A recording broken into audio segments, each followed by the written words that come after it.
Kita mulai tokoh ini. Saya tidak tahu kesan yang muncul di kepalamu apa tentang beliau Nasruddin Hoja. Tokoh ini yang jelas, yang pertama menyuruh kita hidupnya tidak tegang.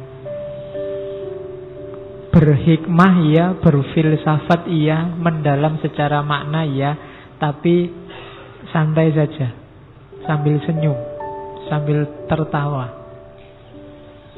Kalau kamu tidak percaya, Nabi itu sering tertawa. Di banyak hadis, bahkan ada beberapa hadis yang menyebut Allah pun tertawa.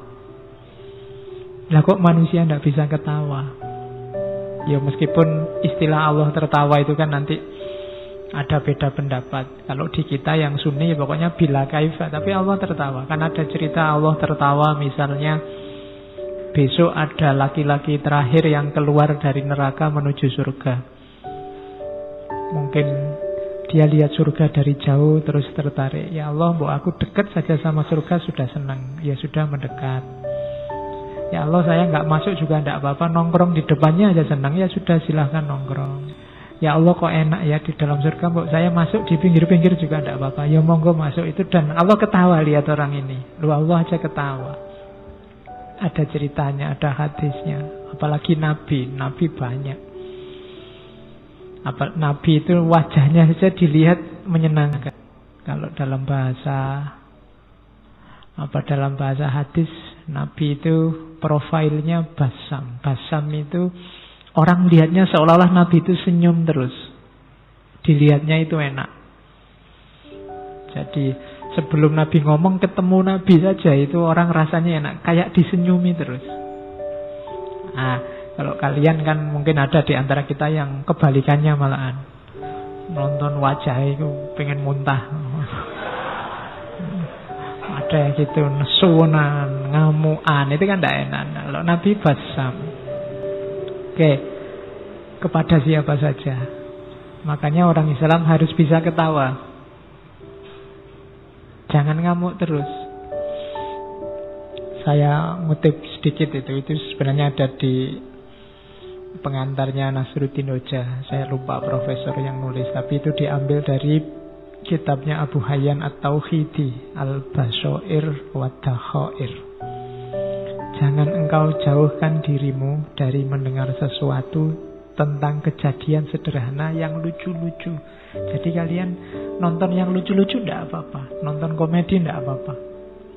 Sebab termasuk juga yang lucu-lucu dalam hidupmu. Hidupmu itu lucu, banyak yang lucu. Cuma kamu membacanya terlalu serius. Sebab bila engkau tidak mau memperhatikannya, pemahamanmu akan picik dan watakmu menjadi kurang tanggap. Kalau kamu tidak bisa menangkap betapa lucunya hidupmu, katanya Abu Hayyan, kamu kurang peka terhadap hidupmu. Hidupmu itu lucu, ngapain kamu stres? Ngapain kamu sumpek? Itu lucu. Tidak lulus-lulus ujian, lucu. Ya kan? Kemudian apalah diputus pacar, jane ya lucu. Wong masih pacar aja diputus, kamu kok nangis sampai segitunya. Lah malah enak, kamu bisa nyari lagi, nambah pengalaman. Kalau kamu nangis itu jane ya lucu. Banyak yang lucu-lucu dalam, apalagi coba kamu baca peristiwa-peristiwa politik hari ini, itu jane lucu. Cuma barang lucu itu kamu kok ketemunya malah marah. Harusnya kan ketawa. Tapi hari ini orang membacanya jadi marah-marah. Katanya Abu Hayyan bilang, kau tidak mampu menikmati segarnya komedi, segarnya humor, segara kelucuan, awan kelabu kehidupan yang serius bahkan menghancurkan dirimu. Wah, susah. Merengut terus juga hidupmu akan hancur. Tidak enak. Wong kita oleh Allah diizinkan, diberi kesempatan hidup di dunia ini kan untuk bahagia, untuk senang. Masa Allah nyuruh kita sumpek, nyuruh kita sengsara? Kan enggak. Gembiralah. Hidup ini menggembirakan. Jadi tertawalah. Ini filosofi yang dipakai oleh Abu Hayyan At-Tauhidi dan Nasruddin Hoja. Nanti gayanya semacam ini. Makanya saya sebut Muslim alternatif. Sekarang citranya Islam itu citra kebanyakan citra keras. Ya meskipun itu salah, tapi ada indikator-indikator yang membuat orang menyimpulkan itu. Mari kita akhiri itu, tampilkan wajah Islam yang melahirkan tawa, melahirkan senyum. Kadang-kadang ada orang bikin komedi, bikin humor, kamunya serius. Betul. Jadinya nggak jadi ketawa, malah marah. Akhirnya orang takut lagi ngomong yang lucu-lucu. Akhirnya ngomongnya serius terus. Akhirnya wajahnya kayak kalian kelihatan cepet tua kabeh. Antara wajah sama umur berbanding terbalik. Jadi ketawalah, senyumlah. Hidup ini indah, hidup ini nyaman. Kalau ada masalah itu sebenarnya kelucuan dalam hidupmu.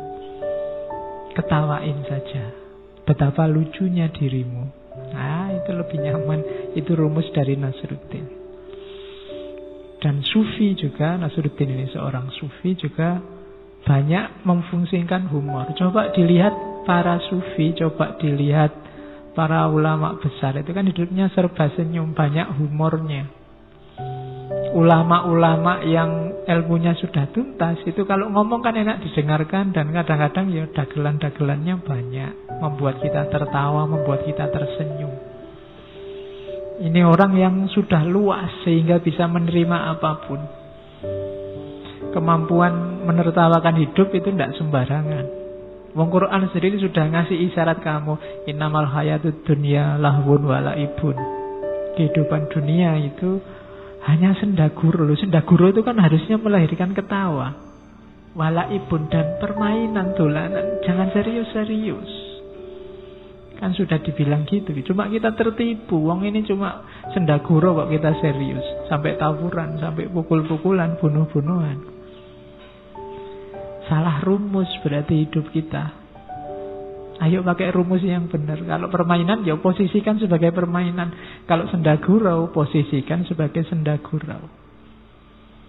Bahkan dalam dunia Sufi, humor ini ternyata perannya banyak, mainnya banyak. Ada teori bahwa kalau dalam Sufi itu humor itu termasuk humornya Nasruddin, itu ada kalanya untuk menggugah pikiran. Orang yang jeli membaca humornya Sufi itu tidak cuma dilihat cerita lucunya. Di balik itu ada makna yang dalam.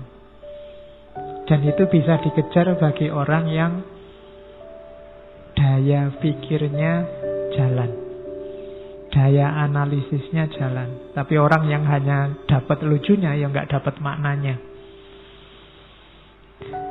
Kayak para wali zaman dulu ketika menyampaikan ajaran Islam itu kan pakai media budaya. Pakai wayang, pakai model baju, pakai punokawan yang suka ndagel. Itu kan media humor. Kalau para wali yang dalam, meskipun punokawan, meskipun ada Semar Bagongnya, ada limbuannya mungkin, tapi lucunya pasti ada maknanya. Tidak tahu maknanya pun tidak apa-apa, kamu dapat ketawanya, tapi kurang dalam.